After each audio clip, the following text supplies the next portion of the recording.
Təşəkkür edirəm. Zahid müəllim, ilk öncə dəvət üçün təşəkkürümü bildirirəm. Çox maraqlı bir tədbirdə iştirak edirik. Şahin müəllim sizi də salamlayıram. Bütün qonaqları, hörmətli alimlərimizi salamlayıram. Əslində mənim də toxunmaq istədiyim məsələ Orxun mübadilə proqramı ilə bağlı idi. Məndən öncə danışan hörmətli natiqlərimiz bununla bağlı öz fikirlərini səsləndirdilər. Biz statistikaya nəzər yetirsək, 2018-ci ildə bu proqrama qatılanların sayı 66, 2023-cü ildə isə 108 olub, təxminən 2 dəfə artıb. Amma bu mübadilə proqramı barədə məlumat əldə edilmir. Yəni, daha doğrusu sorğunun nəticələrini deməyə əsas verir ki, məlumatsızlıq hökm sürür.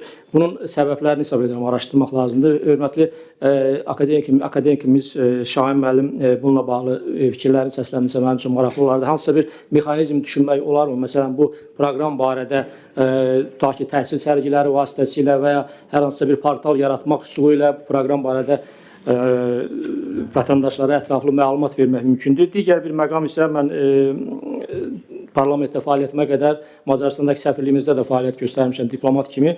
Mən mənim üçün qürur duydum ki, Macaristanda türk köklüyünə, türk kökəninə bağlılığını çox açıq şəkildə nümayiş etdirirlər və təklif edərdim ki, gələcəkdə bu layihələrə bilirik ki, Macaristan Türk Dövlətləri Təşkilatında müşahidəçi statusundadır. Bu dövləti də cəlb etmək olar, bu dövlətin araşdırma, tədqiqat mərkəzlərinə cəlb etmək olar.